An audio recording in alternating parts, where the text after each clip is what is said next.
Présenté en grande pompe lors de l'E3 2017, Anthem a tout de suite attiré l'attention de la presse et des joueurs. Il faut dire qu'avec ses héros en armure capables de voler dans le ciel comme Iron Man, et une réalisation technique des plus alléchantes, Anthem est aussi le nouveau titre de BioWare. Les papas de Baldur's Gate, Star Wars Knights of the Old Republic, Dragon Age ou encore Mass Effect bénéficient d'une belle cote de popularité dans l'industrie du jeu vidéo, et ce malgré l'épisode Mass Effect Andromeda. Alors quand un tel studio entend donner sa version du Game as a Service et rivaliser avec les Destiny, Warframe et autres The Division, on est forcément très curieux de voir le résultat. Nous avons ainsi passé quelques jours à Edmonton dans les quartiers historiques de BioWare pour discuter d'Anthem et de ce qui a séduit tant de joueurs avant même les premières démos, son gameplay.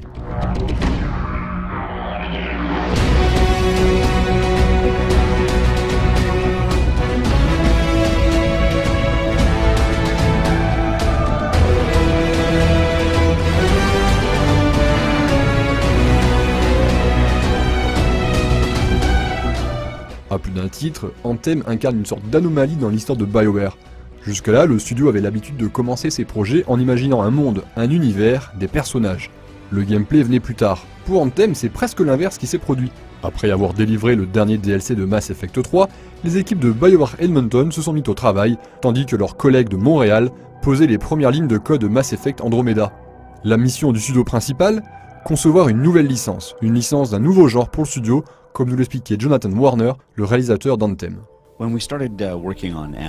Lorsque l'on a commencé à travailler sur Anthem, à la base, l'idée était de créer une expérience qui durait plus longtemps. Vous pourriez rester plus longtemps dans un monde de BioWare et y jouer avec vos amis.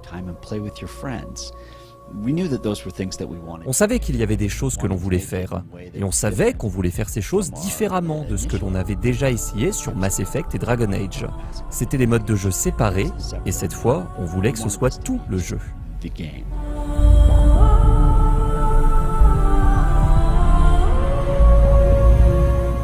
Nous sommes alors en 2013 et des titres comme Destiny ou The Division ne sont pas encore sortis. Les développeurs de BioWare sont alors loin de se douter que partout à travers le monde, d'autres studios travaillent sur des concepts finalement assez similaires. Ce qui, en définitive, est autant un avantage qu'un handicap pour le studio. Les game designers peuvent énormément apprendre de ces jeux, mais ils doivent aussi passer après eux et payer les pots cassés de jeux qui cristallisent de nombreuses frustrations de joueurs. Les titres de Bungie et de Ubisoft ont autant de fans que de détracteurs. C'est intéressant parce que Anthem était déjà en développement avant la sortie de Destiny. Je crois que c'est en quelque sorte un exemple d'évolution convergente. Je suppose que maintenant on est influencé parce que vous êtes toujours influencé par ce qui existe déjà sur le marché à un certain degré. Mais nous travaillons là-dessus avant même que Destiny ne sorte. Ce que l'on a vraiment essayé de faire, c'est de raconter une histoire captivante pour des gens qui veulent s'amuser avec d'autres joueurs. Donc on s'est creusé la tête un moment pour essayer de comprendre comment on pouvait faire jouer des gens ensemble et leur donner la sensation de faire partie d'un groupe. Les sorties de tels jeux ont forcément bouleversé le développement d'Anthem, qui dès ses origines est envisagé comme un jeu-service régulièrement alimenté en contenu. Un jeu de tir dans lequel les joueurs se rassemblent pour triompher d'ennemis contrôlés par la machine et qui leur permettent de looter des nouvelles pièces d'équipement. Une recette désormais bien connue que BioWare devait faire sienne afin de tirer son épingle du jeu. Et très tôt, les développeurs ont eu des idées bien précises sur ce qu'ils voulaient apporter à leur nouveau bébé. C'est marrant, vous savez, parce qu'on regardait ce que faisait la concurrence et on s'est dit « Hey, comment on peut faire un jeu qui rentre là-dedans et qui fait quelque chose de vraiment unique ?»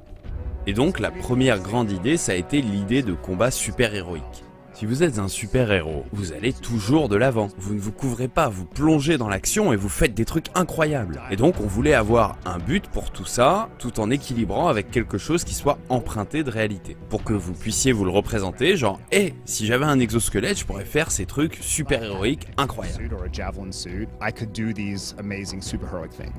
Mais question, qu'est-ce qui, aux yeux des simples mortels que nous sommes, fasse suffisamment super-héros, sans que cela puisse casser le jeu, et fournisse une base de gameplay amusante? La réponse, BioWare la trouve dans les premiers mois de conceptualisation d'Anthem.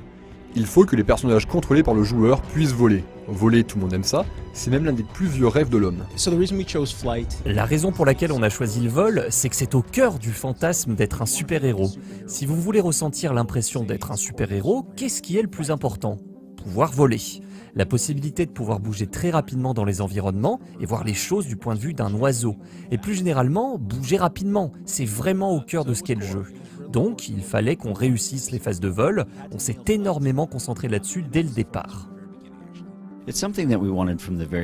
C'est quelque chose que l'on voulait dès le départ, mais on a lutté un moment avec ça, parce qu'on avait peur, nous aussi. Oh mec, ils vont passer à côté de tout ce super contenu. Mais dans un jeu de tir avec du loot, le joueur court après ses récompenses. Donc vous voulez vous arrêter, vous voulez de super combats, et il y a tellement de choses à découvrir. Vous pouvez voler au-dessus d'une étendue d'eau 1 million de fois, et puis décider, je vais aller voir ce qu'il y a là-dessous. Et donc vous descendez sous l'eau, et vous pourriez y découvrir une grotte très cool, ou un donjon complet. Donc il y a toujours quelque chose d'intéressant et de mystérieux à découvrir. Seulement voilà, la capacité de voler est extrêmement dangereuse dans un jeu vidéo, car à tout moment, le joueur peut s'en servir pour casser les niveaux en quelque sorte. Il peut sortir des limites virtuelles imaginées par les level designers, ou s'en servir pour éviter certaines zones où l'attend un combat important et la récompense qui va avec. Les équipes dédiées au combat, au level design et au mission design ont dû travailler main dans la main pour être certains de créer une fonctionnalité de vol qui soit amusante et qui soit sans risque pour le jeu. Yeah. So many problems. Tellement de problèmes. On a eu de nombreuses conversations sur pourquoi pas empêcher le vol lors des combats. On a fait ça, mais c'était assez nul parce que voler c'est vraiment cool, vous avez envie de voler. Après on a pensé à des créatures qui sont incapables d'attaquer à distance. Mais que se passe-t-il alors à ce moment-là si jamais vous volez? Et ça crée des comportements de créatures où le simple fait de voler et de flotter vous faisait gagner instantanément. Donc on a dû mettre des limitations sur la durée maximale du vol pour que le jeu fonctionne. Il a fallu beaucoup d'itérations sur les créatures et leurs comportements. On leur a donné plus de portée, on leur a donné des moyens de vous faire dégager du ciel, de telle sorte que vous soyez obligé de réfléchir et de jouer de manière plus tactique.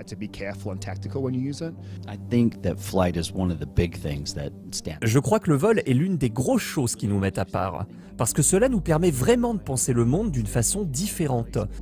Plutôt que de penser à l'espace de jeu comme une surface plate, vous le pensez comme un gros volume, parce qu'il vous permet d'aller dans tous ces espaces, en haut et en bas. Donc le gameplay de chaque instant devient beaucoup plus intéressant. Vous êtes toujours en train de faire de petits choix, comme vers où vais-je voler, comment vais-je aller là-bas. Et donc oui, cela nous met à part.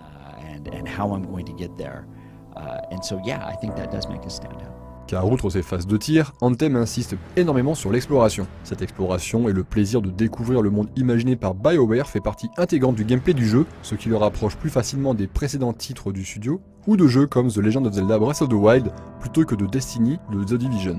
Un point très important pour le réalisateur du jeu qui sait que l'exploration ne doit pas être vécue comme une contrainte. Au contraire, elle doit exciter la curiosité du joueur et le pousser à aller toujours plus loin.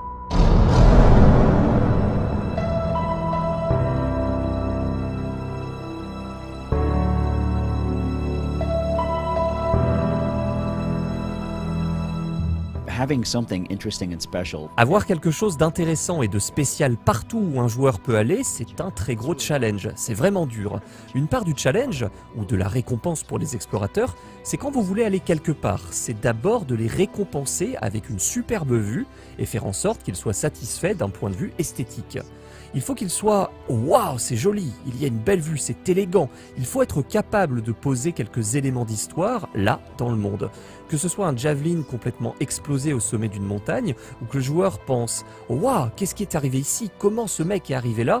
Et on vous donne une petite récompense. Vous pouvez récupérer quelques pièces sur cette épave, c'est une chose, ou un coffre à trésor, ou un morceau de l'or. C'est ce que l'on essaie de faire. Marc Dara, notre producteur exécutif, appelle ça des câlins de designers. Quand vous réussissez à atteindre un endroit intéressant, qu'il soit haut perché ou sous terre et mystérieux, vous savez qu'un designer est passé par là et a préparé quelque chose d'intéressant pour vous. Dans le premier tiers du développement d'Anthem, les créateurs ont accouché du concept de javelin, des exosquelettes qui fourniraient aux joueurs la capacité de résister à l'environnement extrêmement dangereux dans lequel il doit évoluer. Puisant largement dans son passif de créateur de RPG, BioWare a inventé les 4 classes de javelin, affinant avec le temps une formule qui n'a connu son allure actuelle que très récemment, courant 2016. Le maître mot, flexibilité. Les différents javelins doivent permettre aux joueurs de s'amuser en fonction de leur style de jeu mais aussi de leurs envies. C'est d'ailleurs pourquoi, entre deux missions, il est très facile de passer d'une armure à l'autre, à l'inverse d'un Destiny par exemple, dans lequel le joueur doit constamment assurer le level up de ses différents gardiens. Les javelins sont là depuis longtemps, mais ils ont évolué avec le temps. Par exemple, le colosse est celui qui est le plus proche de ce à quoi ressemblaient les javelins lorsqu'ils sont nés. Ce que l'on a fait, c'est attacher chaque javelin à l'une des factions qui existent dans ce monde.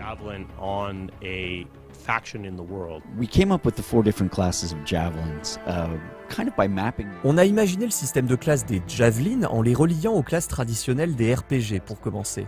D'une certaine manière, ça a été le point de départ. Donc le colosse serait un genre de barbare, le commando serait plutôt un combattant standard et le tempête serait un mage, l'intercepteur serait un rogue ou un ninja. En partant de cette base et en sachant que les joueurs ont des motivations différentes, des raisons différentes, pourquoi ils veulent faire ces choses, il faut créer un certain feeling pour ces joueurs.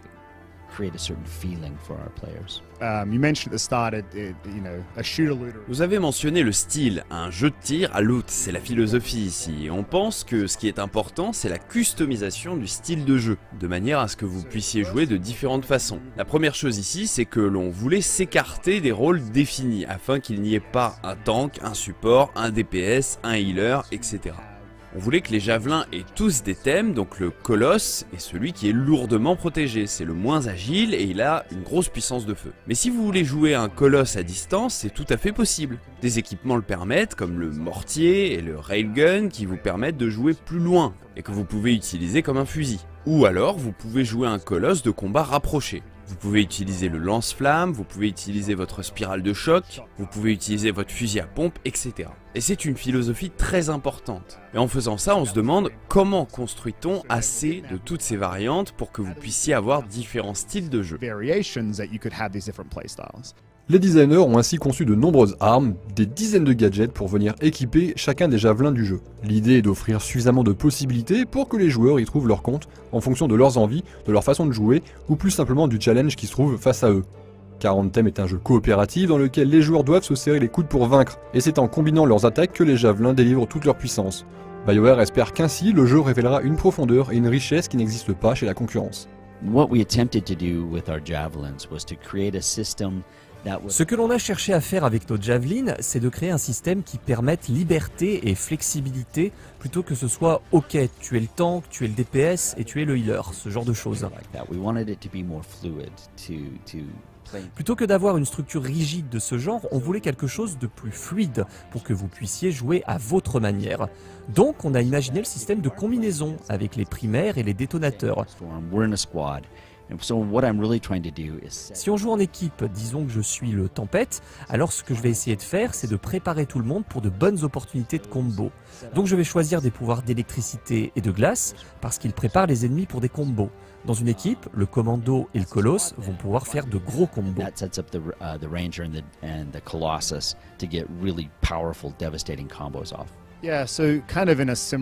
De la même manière que pour la création des javelins, nous voulons simplement beaucoup de variété. On pense que la profondeur de ce jeu, surtout pour les joueurs qui voudront y jouer pendant des centaines d'heures, viendra du fait de chercher le meilleur build et de cette façon unique de jouer. Et ça c'est vraiment intéressant seulement si vous avez beaucoup d'options. S'il n'y a que 3 choix, alors tout le monde joue l'un de ces 3 choix.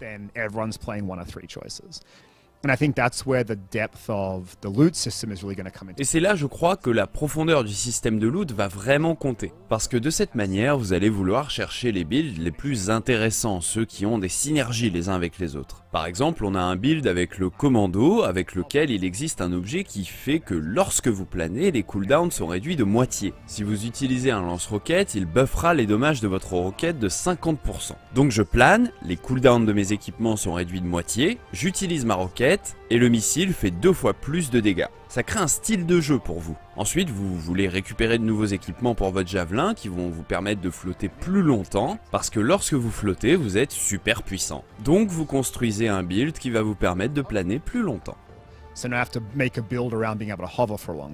Vous l'aurez compris, côté gameplay, Anthem mise beaucoup sur son vol et la variété de combinaisons d'armes et d'équipements qu'il offre aux joueurs. La bonne nouvelle, c'est qu'il y a plus que cela dans le jeu, à commencer par un univers intrigant et une histoire que BioWare veut à la hauteur de son prestigieux passé. Nous vous en reparlerons dans de prochains reportages. car rappelons-le, nous avons encore un peu de temps avant la sortie d'Anthem, attendue sur Xbox One, PlayStation 4 et PC le 22 février prochain.